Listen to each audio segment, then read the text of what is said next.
Viver é a coisa mais rara do mundo. A maioria das pessoas apenas existe. Quando eu leio essa frase de Oscar Wilde, eu não penso em filosofia distante.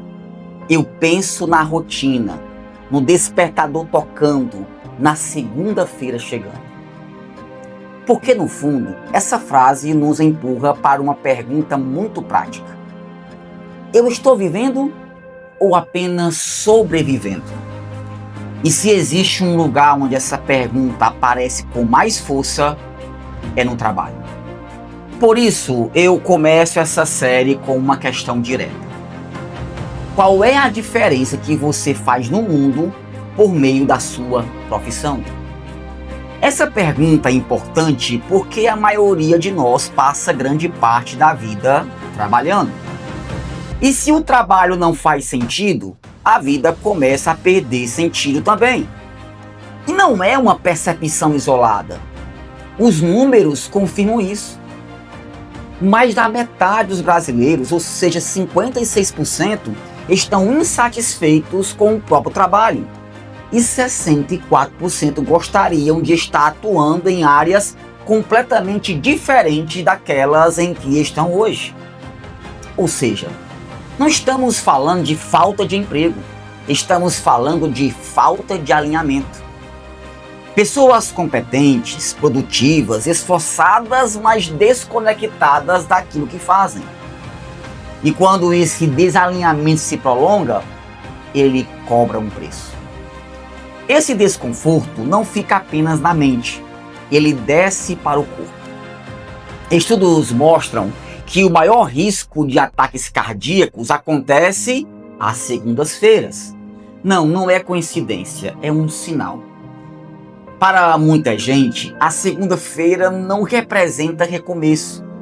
Representa peso, pressão, angústia. Isso revela algo sério. Quando o trabalho não tem propósito, ele adoece a alma. E com o tempo, adoece o corpo. E aqui surge um ponto essencial da nossa conversa. Talvez o problema não seja excesso de trabalho. Talvez o problema seja trabalhar sem sentido. Porque nós fomos ensinados a buscar produtividade, entregar resultado, cumprir metas. Mas existe algo que aprendemos tarde demais. Nós não nascemos apenas para ter vidas produtivas. Nós nascemos para ter vidas significativas. Produtividade responde à pergunta: o que eu faço?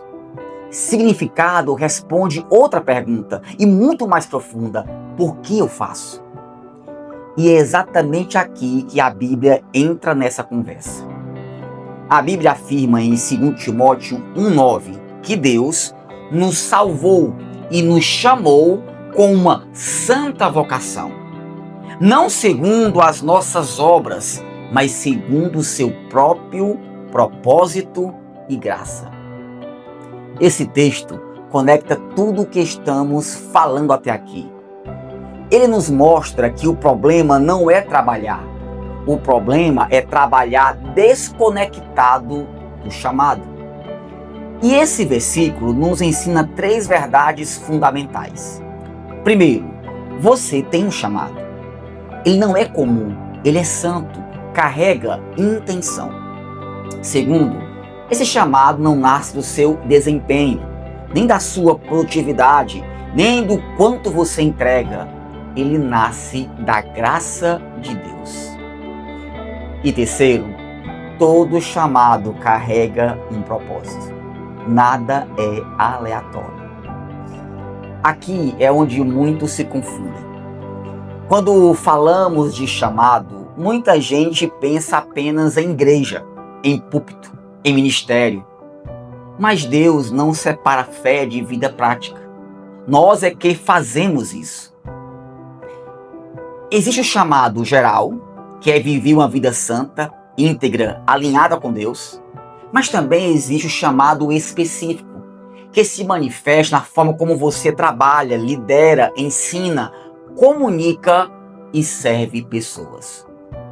Seu trabalho não é um acidente. Ele é um campo de expressão do seu chamado. E aqui surge uma verdade desconfortável. Quando ignoramos o chamado, o trabalho vira apenas sobrevivência. Vivemos esperando o fim de semana. Vivemos contando os dias para as férias. Vivemos no automático. Mas quando entendemos o chamado, algo muda. O trabalho continua exigente, mas agora ele tem direção. Ele tem sentido. Ele tem visão, missão. Não significa ausência de cansaço, significa presença de propósito. Talvez enquanto você me ouve, você esteja exatamente nesse ponto, produzindo muito, mas se sentindo vazio. E isso não é fracasso, é sinal de que existe um chamado pedindo alinhamento. Essa série nasce exatamente para isso, para te ajudar a conectar fé, propósito e vida prática. No próximo capítulo, eu vou abrir um pouco da minha própria história, do meu processo, das escolhas, das frustrações e dos ajustes que eu precisei fazer até entender o meu propósito. Então, fique atento ao próximo vídeo da série Propósito, porque entender o chamado não muda apenas o que você faz, muda quem você se torna. Até lá, Deus te abençoe.